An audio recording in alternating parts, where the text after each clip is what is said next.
आप सभी भाई बहनों का आज की आध्यात्मिक कक्षा में बहुत बहुत स्वागत है। आज की चर्चा का विषय है बीज से वृक्ष की यात्रा। देखिए, ये सभी शब्द बहुत ही साधारण लगते हैं, लेकिन बीज और वृक्ष में कितना अंतर है, उतना ही अंतर इन शब्दों का और इनके भीतर जो इनके अर्थ छिपे हुए हैं, शिक्षा छिपी हुई है, संदेश छिपा हुआ है, उस पर हम आज चर्चा करने जा रहे हैं। देखिए, आप सभी भाई बहन भी, हमारा आपका जो जन्म हुआ है उसका भी कारण कोई एक बीज ही था।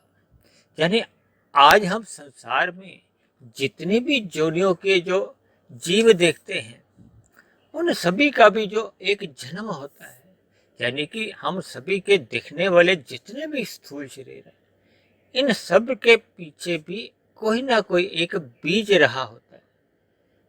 देखिए, माता पिता जब नए शिशु के लिए एक गर्भाधान का संस्कार या उस प्रक्रिया से गुजरते हैं, तो तभी देखिए एक बीज डलता है।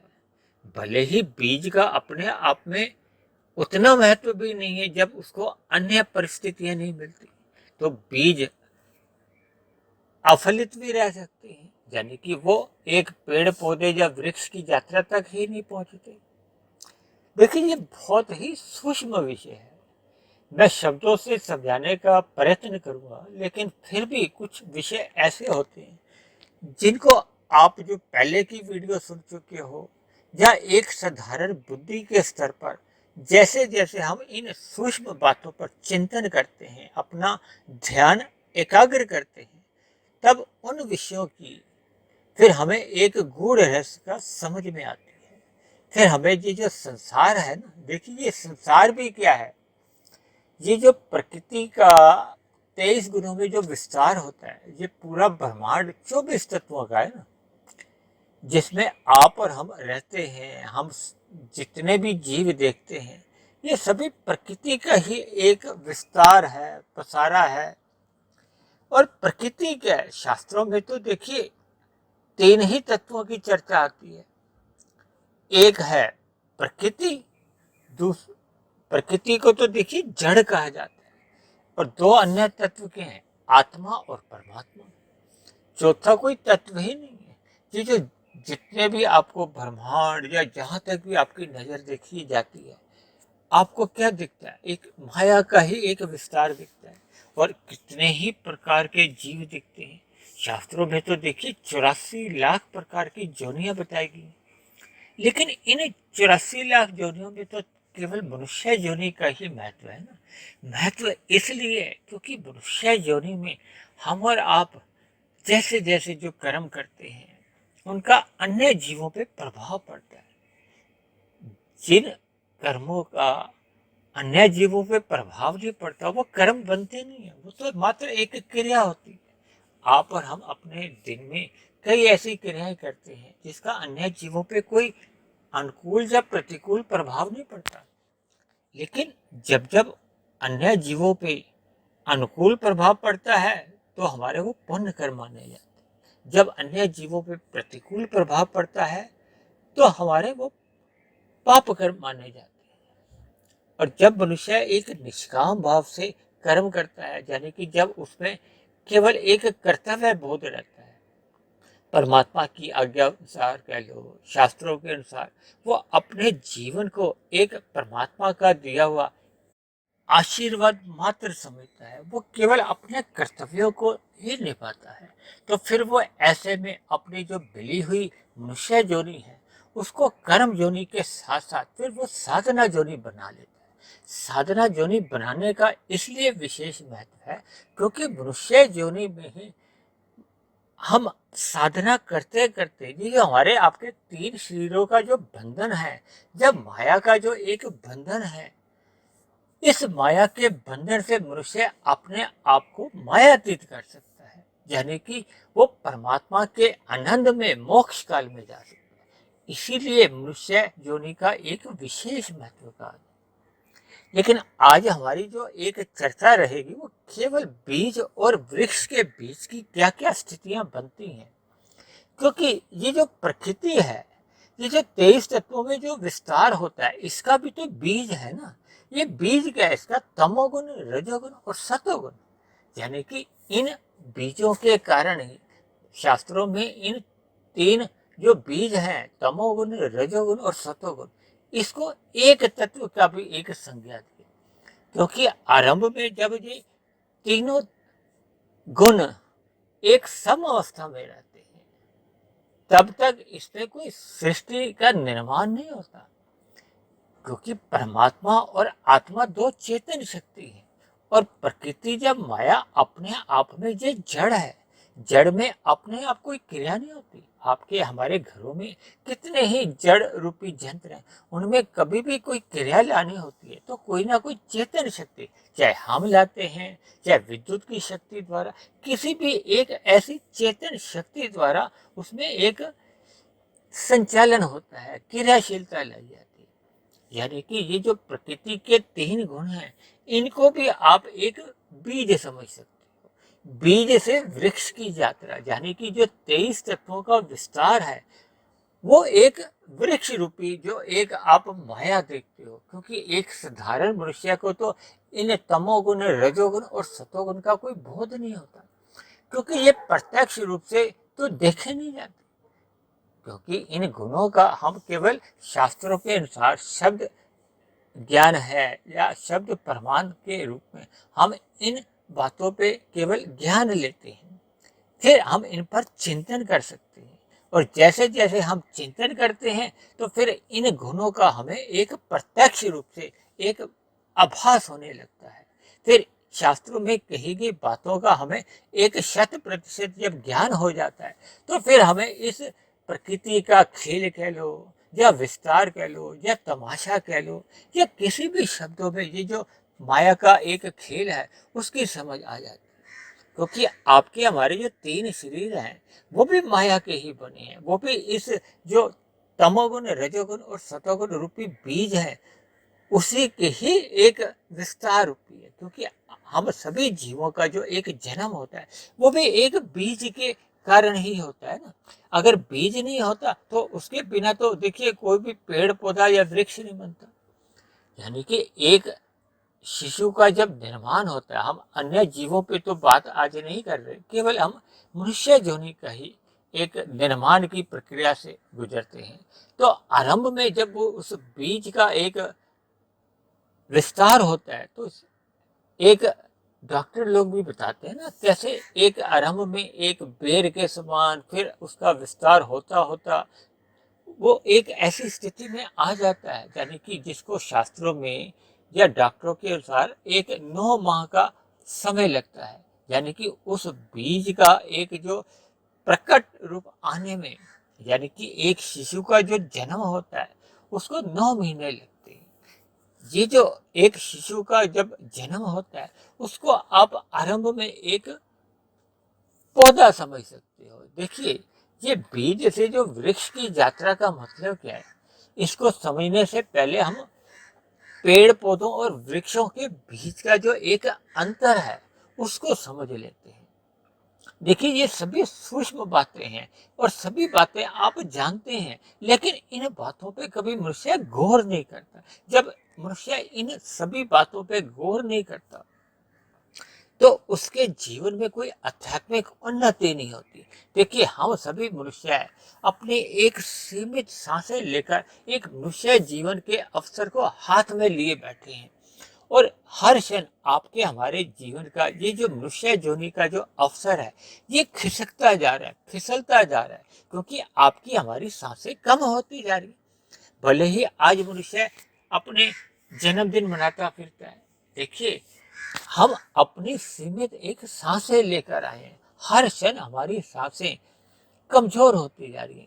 मैंने कुछ दिन पहले भी एक उदाहरण दिया था कि पानी की टंकी से जब पानी का एक बहाव होता जाता है, हम अपने रसोई में या बाथरूम में या नहाने में विभिन्न प्रकार के जो प्रयोग करते हैं तो उस टंकी का पानी कम होता है, और एक दिन ऐसी स्थिति आ जाती है कि उस टंकी का पानी पूर्ण रूप से खत्म हो जाता है। तब ऐसी स्थिति में तो देखिए उन नल में से तो फिर पानी नहीं आता। इसी तरह आपके हमारे जीवन भी देखिए, जैसे जैसे हमारी आपकी सांसें कम होती जा रही हैं, क्योंकि परमात्मा ने आपको और हमें एक निश्चित आयु दी है। वो अलग बात है कि जब हम अपनी दिनचर्या भी अनियमित कर देते हैं, तो जो परमात्मा द्वारा दी हुई सांसें भी वो तेज गति से चलती हैं, क्योंकि जब मनुष्य भोगों में लिप्त रहता है तो उसकी जो सांस लेने की जो प्रक्रिया है वो तीव्र हो जाती है। और जब हम जैसे नल में से तेज रफ्तार से पानी निकालते हैं तो टंकी का पानी जल्दी खत्म हो जाता है। जब हम एक सामान्य गति से ही नल में से पानी निकालते हैं तो वो टंकी का पानी अधिक दिन तक चलता है। यानी देखिए, ये बातें समझने की है। हम अपने जीवन की दिनचर्या को एक व्यवस्थित रखते हैं तो आपकी हमारी जो एक सांसें हैं वो परमात्मा के अनुसार, कह लो प्रकृति के अनुसार, एक नियमन में चलती है। लेकिन हम बात अभी कर रहे थे पौधों की और वृक्ष के बीच में क्या अंतर है, क्योंकि जब एक शिशु का जन्म होता है वो तो बहुत ही एक कमजोर अवस्था में होता है, क्योंकि पौधे सभी ही एक बहुत ही कमजोर अवस्था में होते हैं। हम घरों में भी देखिए हम पौधे लगाते हैं और कभी कभी हम उन पौधों को एक गमले से दूसरे गमले पे लगा देते हैं, और कभी कभी उन गमलों के पौधों को हम उखाड़ कर फेंक भी देते हैं। यानी कि ये पौधों की हम विभिन्न स्थितियां होती हैं कि जैसे जैसे हम इन बीज को कहो या छोटे पौधों को या बच्चों को हम जैसे जैसे संस्कार देते हैं। देखिए, बच्चे का पौधे से मैंने इसलिए तुलना की है क्योंकि पौधे का रख रखाव हम जैसे जैसे करते हैं वो अभी वृक्ष की यात्रा तक तो नहीं पहुंचे। देखिए, सभी पौधे तो देखिए वृक्ष की यात्रा तक पहुंचते भी नहीं है। ये तो हमने एक उदाहरण के लिए, क्योंकि जो एक पौधे हैं और वृक्ष के बीच में क्या अंतर है पहले हम उसको ही समझ लेते हैं। देखिए, पौधा एक बहुत ही कमजोर स्थिति में होता है। जैसे बच्चा एक कमजोर स्थिति में होता है ना, तो हम जैसे जैसे उसको ढालते हैं, जैसे जैसे उसको संस्कार डालते हैं। हम बच्चे को प्ले स्कूल में किस लिए भेजते हैं? ताकि उसकी एक भौतिक शिक्षा का आरंभ हो। फिर वो नर्सरी स्कूल में जाता है, फिर वो हाई स्कूल में, कॉलेज में, यानी कि वो अपने जीवन के तकरीबन 15, 18, 20 वर्ष एक शिक्षा को देता है, वो भी भौतिक शिक्षा को। हम भौतिक शिक्षा के संस्कार इसलिए उसमें एक विकसित करना चाहते हैं ताकि वो एक युवावस्था की स्थिति आने पे वो एक अच्छा व्यवसाय जमा सके या धन कमा सके या एक अच्छी नौकरी उसको मिल सके। इसी तरह हम बच्चों को जैसे जैसे संस्कार देते हैं, देखिए बच्चों को संस्कार कहाँ से मिलते हैं? हम बच्चों को आरंभ में एक वीर पुरुषों की कहानियाँ सुनाते हैं। सतोगुनी साहित्य जितने भी उपलब्ध होते हैं उनकी कथा कहानियाँ सुनाते हैं। प्रभु राम जी की एक चरित्र की कथाएं सुनाते हैं, कृष्ण जी की गीता की, ऐसे हम कई बातें बताते हैं ताकि हमारे बच्चों में एक शुभ संस्कार बने। देखिए, बीज और संस्कार ये एक ही स्थिति दर्शाती है। देखिए, आरंभ में जब भी हम बीज को संस्कारों की तुलना करते हैं तो देखिए बीज आरंभ में तो पेड़ नहीं बनते, पहले वो पौधे बनते हैं, फिर धीरे धीरे वो पौधे और वृक्ष की बीज की स्थिति में रहते हैं, और जब वो वृक्ष बन जाते हैं तो उसकी हमें फिर छाया भी मिलती है, फल भी मिलता है। देखिए, ये वृक्ष का मतलब आप अच्छे दृष्टिकोण से भी ले सकते हो, बुरे दृष्टिकोण से भी ले सकते हो, क्योंकि मनुष्य जोनी हमें जो आपको मिली है, हम जन्म के साथ ही पिछली मनुष्य जोनी के कुछ संस्कार लेकर आते हैं। देखिए, अब सभी तथ्यों को आपको कुछ एक क्रमबद्ध तरीके से अपने मन में, मस्तिष्क में, बुद्धि में जोड़ना होगा, ताकि आज की हमारी आपकी जो चर्चा पर हम जो आगे बढ़ रहे हैं वह आपको हमें एक सही सही उसकी शिक्षा मिल सके। देखिए, पिछले मनुष्य जीवन में हम जैसे जैसे संस्कार अपने वृक्ष रूप में बना चुके थे, तो वो सभी संस्कार एक बचपन अवस्था में तो प्रकट नहीं होते, उधार की स्थिति में नहीं आते, क्योंकि शास्त्रों में कहा गया है कि ये जो संस्कार हैं या बीज हैं, इनको जैसे जैसी परिस्थितियां मिलती हैं, जैसा जैसा आधार मिलता है, जैसा जैसा देखिए शास्त्रों में तो एक शब्द आता है आलंबन, यानी कि जैसी जैसी उसको परिस्थितियां मिलती है। हमारी स्थूल शरीर की इंद्रियां देखिए बाहर की प्रकृति के साथ जैसे ही इनका संयोग होता है तो हम कई प्रकार के दृश्य देखते हैं। ये जो आपके हमारे जो 5 प्रकार के जो भोग विषय हैं, इनका भी तो देखिए आरंभ में एक शिशु को तो कोई बोध नहीं होता। देखिए एक बच्चे में काम विकार तो नहीं होता, 5 साल 7 साल 8 9 10 साल तक तकरीबन उसमें देखिए काम का विकार नहीं होता, लेकिन उसके भीतर एक संस्कार रूपी काम का संस्कार तो रहता है, क्योंकि पिछली जोनियों में जो जो उसके संस्कार थे वो तो अभी भी है, लेकिन वो अभी सोए हुए हैं, सुप्त अवस्था में शास्त्रों में कहा जाता है, वो अभी जगह नहीं है। देखिए बच्चे के सामने कई प्रकार की ऐसी स्थितियां आती हैं, आलंबन होता है, आधार बनते हैं, यानी कि विभिन्न ऐसी स्थितियों आने पे भी उसमें एक काम वासना नहीं जगती, यानी कि ऐसी परिवार में या कई और जगह स्थितियां या अन्य माध्यमों से भी बच्चे के सामने अगर वो स्थितियां आधार या परिस्थितियां आती हैं, लेकिन उसके अंदर किसी भी प्रकार का एक विकार जन्म नहीं लेता, ये काम वासना का। लेकिन जैसे जैसे बच्चा किशोरावस्था में आता है, युवावस्था आता है, तो उसके अंदर इस काम वासना का जो एक बीज था वो अब एक वृक्ष रूप में आ जाता है। देखिए संसार में हम जो अपने 5 विकार हैं उनको हम अगर ध्यान से देखें तो ये सभी विकार हम सभी मनुष्यों के जीवन में कम अधिक बने रहते हैं, क्योंकि मनुष्य जीवन में ही हम अपनी जितने भी बुरे संस्कार हैं, देखिए कुछ दिन पहले हमने बुरे संस्कारों के ऊपर भी एक वीडियो बनाई थी। देखिए संस्कारों की और कर्माशय की तो लगभग हम चर्चाएं करते ही रहते हैं, लेकिन मनुष्य इन बातों को ना हल्के में लेता है, हल्के में लेता है तो फिर उसके जीवन में कोई एक विशेष बदलाव नहीं आता। देखिए बुरे संस्कारों को समाप्त करने में तो एक जीवन भी छोटा पड़ जाता है, और एक साधारण मनुष्य ये समझता है कि 5-10 मिनट में मैं अपने इन बुरे संस्कारों को समाप्त कर दूंगा। देखिए 5-10 मिनट में तो हम केवल इस दिशा में एक निर्णय ले पाते हैं, फिर उस पर हमें चलना होता है, फिर धीरे धीरे इन संस्कारों को कमजोर करना होता है, फिर जब तक ये बीज रूपी संस्कार देखिए समाप्त नहीं होते, क्योंकि बीज से हमने बताया ना अंकुरण होगा ही होगा जब जब उसको कुछ ऐसी परिस्थितियां मिलेंगी। देखिए बीज अच्छे भी हो सकते हैं, बुरे भी हो सकते हैं, लेकिन आज जो हमारी जो एक चर्चा का विषय है वो अच्छे बुरे की तो हम बात अभी नहीं कर रहे। हम तो केवल बीज से जो वृक्ष की जो एक यात्रा है, जो एक समय है, जो देखिए बीज अपने आप में तो कोई ऐसा कर्म नहीं करता, जबकि वृक्ष तो देखिए फल देता है। अच्छा संस्कार होगा तो उसका अच्छा फल आएगा, यदि वो बुरा संस्कार है तो फिर उसके बुरे परिणाम तो देखिए आएंगे ही।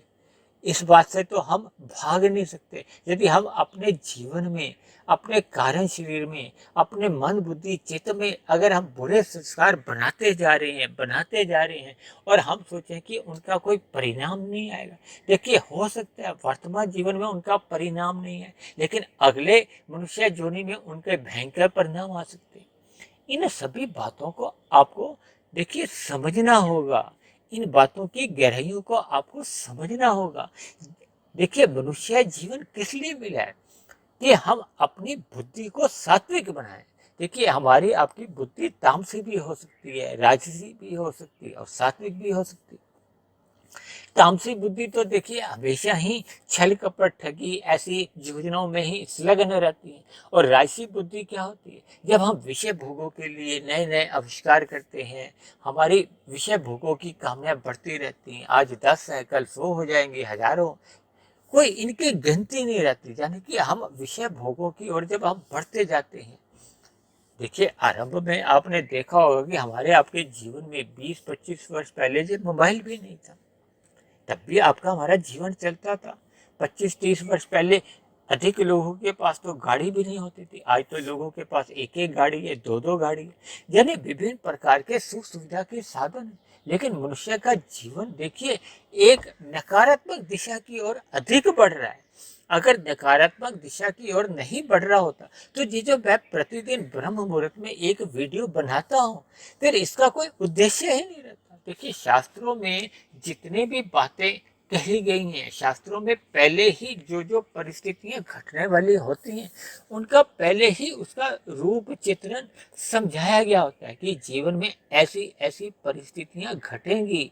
तो मनुष्य को इन शास्त्रों की बातों को, ज्ञान को अपने जीवन में उतारना चाहिए ताकि इन प्रतिकूल परिस्थितियों में हम इनका सामना कर सके। क्योंकि मनुष्य जीवन ही एक ऐसी जोनी है कि हम मिले हुए जीवन का या अवसर का देखिए सर्वप्रथम क्या हमारा सुधार है कि हम पाप कर्मों से दूर रहें, पुण्य कर्म करें। पुण्य कर्मों के बाद अगली स्थिति बनती है कि हम पुण्य कर्म भी जो सकाम भाव से करते हैं उनसे भी हटके हम निष्काम भाव से करें। देखिए भगवान श्री कृष्ण ने तो गीता में अर्जुन को माध्यम रखते हुए एक साधारण मनुष्य को निष्काम कर्म क्या होते हैं? देखिए जब मनुष्य अपना ईमानदारी से अपने कर्तव्यों का पालन करता है, अगर कलयुग में भी सभी मनुष्य अपने अपने कर्तव्य कर्मों का ईमानदारी से पालन करते हैं तो विश्वास कीजिए कि ये कलयुग ही आपके लिए एक सतयुग बन जाएगा। देखिए ये सभी बातें शास्त्रों में जो कही गई हैं ये हमारे आपके जीवन के सुधार के लिए कही गई ताकि आपके हमारे व्यवहार में, स्वभाव में एक सुधार हो, आपकी हमारी दिनचर्या में सुधार हो। हम ये जो विषय भोगों के पीछे भाग रहे हैं, इनके पीछे की जो भाग दौड़ के पीछे हम छल कपट ठगी करते हुए तमोगुण में गिर जाते हैं, जिसके फलस्वरूप मनुष्य की मरने के बाद क्योंकि कर्माशय में असंतुलन आ जाता है, जिसके फलस्वरूप फिर मनुष्य की मरने के बाद इन नीचे की जोनियों में अधोगति होती है। ये जो हम घरों के आसपास विभिन्न प्रकार के जो हम पक्षी देखते हैं, कीड़े मकोड़े देखते हैं, ये पेड़ पौधे भी देखिए अक्सर एक साधारण मनुष्य पेड़ पौधों को ये जोनी नहीं समझता, जबकि आज के हमें जितने भी उदाहरण दे रहे हैं वो तो हम पौधों को लेकर भी दे रहे हैं। यानी इन सभी स्थितियों को हमें भापना होगा, समझना होगा ताकि हम अपने अपने जीवन में एक सुधार लाएं। सुधार यही है कि मनुष्य जीवन पाकर हम अपने जीवन में देखिए सर्वप्रथम हम स्वयं के तो अपने जो बुरे संस्कार है हमें समाप्त करने ही है। देखिए जब ये बीज रूप में होते हैं, पौधे के रूप में होते हैं, तो देखिए पौधे के रूप में इनको उखाड़ फेंकना, समाप्त करना आसान होता है। यानी कि बचपन अवस्था में 10-12 साल तक देखिए जैसे जैसे उम्र बढ़ती जाती है तो फिर ये संस्कार पौधों से वृक्ष की ओर यात्रा करने लगते हैं। यानी कि हमारे फिर संस्कार फिर वो और अधिक मजबूत होते जाते हैं। ऐसा नहीं कि देखिए मजबूत हुए संस्कारों को हम समाप्त नहीं कर सकते। देखिए आपने अक्सर देखा होगा कि सरकार द्वारा या अलग अलग जो एक संस्थान होते हैं, जब ये वृक्ष ज़्यादा बड़े बड़े हो जाते हैं तो उनकी टहनियों को काटा जाता है। देखिए उनका जो तना तो हो जाता है मजबूत, पौधों को तो हम उखाड़ सकते हैं। यानी कि जब वृक्ष का रूप धारण कर लेते हैं तो उनको हम काट नहीं पाते, उनको पहले हम टहनियों से कमजोर करते हैं, उनके पत्ते काटते हैं, टहनियों को कमजोर करा जाता है।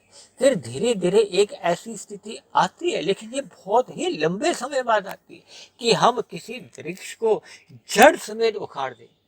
देखिए आपने अक्सर कभी कभी आंधी तूफान आते हैं तो कुछ वृक्ष जड़ से अलग हो जाते हैं, कुछ आधे अधूरे टूट जाते हैं, तो इनको भी आप अपने संस्कारों से जोड़ो। यानी कि हम जैसे जैसे ये जो वृक्ष की टहनियाँ तोड़ते हैं, देखिए अक्सर सर्दियों में क्या होता है कि हमें धूप या सूर्य की किरणें अच्छी लगती है, वो हमें लाभदायक दिखती है। तो ऐसे में कभी कभी ये जो वृक्ष के घने वृक्ष हो जाते हैं उनके पौधों को हम टहनियों को तोड़ देते हैं ताकि सूर्य की धूप हम तक पहुंच सके। देखिए ये सब उदाहरण मैं ले रहा हूँ केवल बात को समझाने के लिए कि हमने ये जो आरंभ में अपने बच्चों को देखिए आपकी हमारी तो युवावस्था भी निकल चुकी है। देखिए जो भाई बहन अभी युवावस्था में है या जो भाई बहन अगर जिनकी रुचि हो, जो कि अक्सर ऐसे सतोगुनी वीडियो को सुनने की देखिए बचपन अवस्था में रुचि नहीं होती, क्योंकि बच्चों को ऐसा बोध नहीं होता। किसी किसी बच्चों में ऐसी प्रवृत्तियां पाई जाती हैं। ये पूर्व जन्म के एक शुभ संस्कारों के फलस्वरूप होता है। लेकिन हमारी आपकी देखिए जैसी भी स्थिति है, कहते हैं ना, जब जागो तभी सवेर, यानी कि जब जब हमें ज्ञान हो जाता है कि हमारे आपके मनुष्य जीवन की यात्रा ये विषय भोगों की ओर जो चल रही थी ये गलत थी, इसमें हमारा कोई एक लाभ नहीं है, यानी कि हमारी हानि ही हानि है। जब मनुष्य को ऐसा बोध हो जाता है तब वो अपनी जो एक भौतिक यात्रा है उसको समाप्त करते हुए फिर वो परमात्मा की यानी आध्यात्मिक यात्रा की ओर चलने लगता है। देखिए जैसे ही हमें एक गलत दिशा का बोध हो जाता है तो समझदारी तो उसी में ही कही जाएगी ना कि हम अपनी दिशा को तुरंत बदल दें। हम ऐसा विचार तो नहीं लाते कि नहीं अभी थोड़ी देर और इस गलत दिशा में ही चलते हैं, फिर बाद में हम अपनी जो एक दिशा में सुधार कर रही है।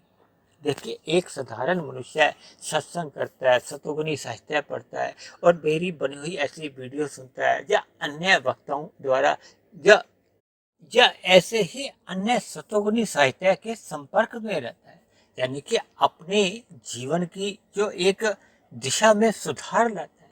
देखिए जब तक हमें अपने जो एक बुरे संस्कारों का बोध नहीं होता, देखिए ये बोध कैसे होता है। देखिए वृक्ष का बोध हमें छाया से होता है, उसके फलों से होता है। इसी तरह ये जो हमारे मन के अंदर या कारण शरीर में जो बुरे संस्कार बने होते हैं ना, इनकी वृत्तियां जागती रहती है, फुरने उठते रहते हैं, हमारे मन बुद्धि में बार बार फुरने उठते रहते हैं। और कभी कभी क्या होता है कि जब परिस्थितियां हमारे सामने आती हैं, यानी कि आधार मिलता है, जब उन परिस्थितियों का एक संग मिलता है, आलंबन होता है, तो फिर वो हमारे अंदर वो संस्कार जाग जाते हैं। लेकिन जागते तो तभी है ना जब वो बीज रूप में अंदर पड़े होते हैं, भले ही वो सोए हुए होते हैं। देखिए कभी कभी हम देखते हैं कि एक साधारण मनुष्य का जीवन बहुत ही ईमानदारी से चल रहा है, लेकिन कभी कभी उसके जीवन में कुछ ऐसी परिस्थितियां आती हैं, उसको ऐसा कोई मौका मिलता है कि जब वो एक चोरी का संस्कार उसके भीतर जाग जाता है। जब वो देखता है कि इस समय मुझे कोई नहीं देख रहा या इस धन को अगर मैं ले लूं तो कोई मेरी समाज की में बनी हुई प्रतिष्ठा में कोई आंच नहीं आएगी, जब विभिन्न स्थितियों में वो अपने मन में एक चिंतन करता है, तो ये चिंतन भी तभी हो पाता है जब उसके कारण शरीर में ऐसा चोरी का संस्कार अभी दग्ध बीज नहीं हुआ था, यानी कि वो अभी बीज रूप में था, चाहे वो एक सुप्त अवस्था में था, वो जाग गया। भले ही वो अगर एक हल्के स्तर का होगा तो फिर वो जागने पे भी वो क्रियाशील नहीं होता, लेकिन अगर वो बहुत ही एक बलवान है, अक्सर देखिए बुरे संस्कार बलवान स्थिति में होते हैं, जब वो जाग जाते हैं तो फिर वो अपने कार्य करते हैं, कर्म करते हैं। कर्म कैसे करते हैं, देखिए संस्कार तो रहते हैं कारण शरीर में, हमने बताया ना अक्सर कि हमारा आपका कर्माशय और संस्कार कारण शरीर में रहते हैं, उनका हमें प्रत्यक्ष बोध किसी को भी नहीं होता। देखिए साधना की बहुत ही उच्च अवस्था जब होती है तब इन संस्कारों का हमें बोध होता है। अक्सर देखिए शुभ संस्कार तो हमें हमारे साधना में देखिए सहायक होते हैं। ये जो बुरे संस्कार होते हैं जब हम साधना में लगते हैं तो ये बुरे संस्कार हमें विचलित करते हैं। इनका बोध तभी होता है जब हमारे सूक्ष्म शरीर में मन बुद्धि में इनके बुरे फुरने उठते रहते हैं, और इन बुरे फुरनों से ही हमें इनका बोध होता है कि अभी कारण शरीर में ऐसे बुरे संस्कार हैं, यानी कि उनके होने का एक बोध रहता है। भले ही वो कमजोर स्थिति में हैं, सोए हुए हैं, लेकिन उनकी होने की स्थिति का हमें आभास होता है। अन्यथा यदि देखिए बुरा संस्कार नहीं है, देखिए एक व्यक्ति के मन में अगर गुटखा खाने का कोई संस्कार नहीं बना हुआ तो वो भले ही सारा दिन गुटखा खाने वालों के बीच में भी उठे बैठे तो उसके मन में कोई एक इच्छा नहीं जागती कि मैं भी इसका एक बार सेवन करूं। और यदि उसके मन में सूक्ष्म रूप में भी एक संस्कार के बना होगा तो कभी कभी उसकी इच्छा जागेगी, और इच्छा नहीं जाग रही तो समझना चाहिए कि ऐसा बुरा संस्कार हमारे अंदर है ही नहीं। ऐसे ही कभी कभी क्या होता है कि देखिए सत्संग चल रहा है, ज्ञान की चर्चा चल रही है, लेकिन एक साधारण मनुष्य उसकी उपेक्षा कर देता है। तो इसका क्या अर्थ होता है कि उसके भीतर में ऐसे शुभ संस्कार जो एक परमात्मा के प्रति या एक शुभ संस्कार के प्रति एक जो भीतर होने चाहिए थे वो उसके भीतर में नहीं है। तभी तो वो देखिए सामने सत्संग चल रहा है या ज्ञान की चर्चा हो रही है, वो उनकी उपेक्षा कर जाता है, उदासीन रहता है, और कभी कभी तो कुछ ऐसी विरोध की बातें भी कर जाता है, मजाक भी उड़ा देता है। तो इन स्थितियों का बोध हमें तब होता है जब हमारी सामने आलम्बन होता है, परिस्थितियां सामने आती हैं। तो इसलिए मेरी आप सभी भाई बहनों से बार बार विनती रहती है कि मिले हुए जीवन में हम जहाँ कहीं भी स्थित हैं, हमारे मन में जैसे जैसे कभी भी कोई बुरे संस्कार आते हैं, हमें उनको टटोलना चाहिए, क्योंकि वो बुरे संस्कार आ रहे हैं तो इसका मतलब यह है कि वो बीज रूप में विद्यमान है। इसी तरह आपने देखा होगा कि कभी कभी कुछ मनुष्यों की शमशान घाट में बहुत ही अधिक वैराग्य जाग जाता है। तो ऐसे मनुष्यों के जो कारण शरीर इस वैराग्य के संस्कार एक अच्छी स्थिति में होते हैं, और कईयों का शमशान घाट में भी एक वैराग्य नहीं जागता, तो ऐसे मनुष्यों के फिर वो संस्कार बहुत ही हल्के भी नहीं बने होते। देखिए ये बीज और संस्कार ये एक ही बात है। हमने अपने मिले हुए जीवन में केवल शुभ संस्कारों को बढ़ाते जाना है, क्योंकि मनुष्य जीवन आपको और हमें किस लिए मिला है कि हम अपने जो बुरे संस्कार हैं उनको हम दग्ध बीज करते जाएं, क्योंकि बीज जब दग्ध बीज हो जाते हैं तो फिर उसमें कोई भी अंकुरण की संभावना नहीं रहती। अन्यथा जैसे जैसे परिस्थितियां सामने आती हैं, बीज भले ही सोए हुई अवस्था में हो, यानी कि संस्कार अभी निम्न अवस्था में हो, सोया हुआ हो, कमजोर हो, वो कभी ना कभी जब भी उसको अनुकूल परिस्थितियां ऐसी मिलेंगी तो वो अवश्य ही जागेगा, कार्य करेगा। देखिए कारण शरीर में जब हमारे बुरे संस्कार होते हैं, ये जो समाज में आप बलात्कार जैसी स्थितियां देखते हो, तो ये कभी कभी कुछ ऐसी परिस्थितियों में कुछ मनुष्यों में ऐसे बुरे संस्कार बने होते हैं, वो जाग जाते हैं, और स्थूल शरीर की इंद्रियों द्वारा फिर वो कर्म हो जाते हैं, पाप कर्म हो जाते हैं। भले ही उस अल्प सुख के लिए वो उनका जीवन बर्बाद हो जाता है, उनके भविष्य बड़ा भविष्य बिगड़ जाता है, मरने के बाद अधोगति को वो दुख रूपी फल भोगते रहते हैं। इसलिए मेरी आप सभी भाई बहनों से विनती है कि हमारे आपके कारण शरीर में ये जो जितने भी बुरे बीज हैं, बुरे संस्कार हैं, इनको जितना संभव हो सकता है इनको आप कमजोर करते जाओ, कमजोर इतना करते जाओ कि फिर एक दिन ये दग्ध बीज हो जाए, समाप्त हो जाए। ये तभी संभव हो पाता है कि जब हम इन बुरे संस्कारों की हानियों पर विचार करें, यानी कि हम प्रतिपक्ष की भावना से कहो या इनका विरोध करें, यानी कि उसके बदले में हम शुभ संस्कार अपने बढ़ाते जाएं। शुभ संस्कार कैसे बनते हैं? देखिए जब हम सतोगुनी साहित्य पढ़ते हैं, सत्संग करते हैं, अपने दिनचर्या में एक सकारात्मक परिवर्तन लाने लगते हैं, पाप कर्मों से बचते हैं, विषय भोगों से केवल हम एक मर्यादा तक ही अपने स्थूल शरीर की आवश्यकता तक ही संबंध रखते हैं, अन्य मनुष्यों के प्रति एक दया भाव रखते हैं, यानी कुल मिलाकर अपने जीवन में हम एक सतोगुनी वृत्तियों को एक प्रधान करते हैं, उनको एक प्रमुखता देने लगते हैं, और राजसी और तामसी वृत्तियों से हम एक दूर होने लगते हैं। देखिए तामसी वृत्तियों से तो मनुष्य को पूर्ण रूप से अपने आप को एक हटाना होता है, रजोगुणी वृत्तियों को एक मर्यादा में रखना होता है। ये सभी केवल और केवल मनुष्य जोनी में ही संभव है। इसलिए मेरी आप सभी भाई बहनों से बार बार विनती रहती है कि मेरी इन वीडियो को भी आप ब्रह्म मुहूर्त में ही सुनो। ब्रह्म मुहूर्त में ही ये सभी वीडियो सुनने से आपके मन में या आपके मन में जितने भी बुरे संस्कार होंगे वो धीरे धीरे कमजोर होने लगेंगे, और एक ऐसी स्थिति आएगी, भले ही वर्तमान जीवन में आए, अगले जीवन में आए, लेकिन ऐसी स्थितियां अवश्य ही बनती है कि वो बुरे संस्कार या बुरे जो बीज हैं वो वृक्ष कि एक यात्रा तक नहीं पहुंच पाते, यानी कि उनको बीच में ही समाप्त कर दिया जाता है। तो जीवन में सत्संग करते रहिए, सतोगुणी साहित्य पढ़ते रहिए और परमात्मा से जुड़ने के लिए अपने दिनचर्या में, अपने कर्मों में निरंतर सुधार ले। भौतिक भोगों के प्रति आपका वैराग्य बना रहे, क्योंकि आपका हमारा मिला हुआ जीवन, हमने पहले भी कहा था, वो हर क्षण कमजोर होता जा रहा है, घटता जा रहा है। यानी कि मिला हुआ अवसर आपके हमारे जीवन से यूं ही फिसलता जा रहा है। जैसे हम बचपन अवस्था में हम रेत को हाथ में पकड़ते हैं ना, तो मुट्ठी बंद करके भी उसमें से रेत के कण नीचे गिरते जाते हैं। ऐसे ही आपका हमारा जीवन भी देखिए हर क्षण कमजोर होता जा रहा है। मिला हुआ अवसर हमारे हाथ से एक कम होता जा रहा है। तो मिले हुए अवसर का भरपूर लाभ उठाइए, जीवन में सत्संग करिए, अपने दिनचर्या में सुधार लाएं। इन्हीं शब्दों के साथ अब आज की चर्चा को हम यही विश्राम देते हैं। आप किसी भाई बहन का आज की चर्चा के प्रति कोई आपका प्रश्न हो, कोई मेरी कही गई बात आपको समझ में नहीं आई हो, या मेरी कही गई बातों पे आपका किसी भी प्रकार का कोई आपत्ति हो, मतभेद हो, शिकायत हो, तो आप नीचे दिए गए कमेंट्स बॉक्स पर जाकर इन सभी बातों को लिख सकते हैं। और यदि परमात्मा की प्रेरणा से बनने वाली ये प्रतिदिन वीडियो जो केवल ब्रह्म मुहूर्त में ही बनती है, ये आपके जीवन में एक सकारात्मक परिवर्तन लाने में कामयाब हो रही हो, तो मेरी आपसे विनती है कि आप मेरे इस आध्यात्मिक ज्ञानात्मक चैनल सुधीर भाटिया फकीर को आप अवश्य ही सब्सक्राइब करें।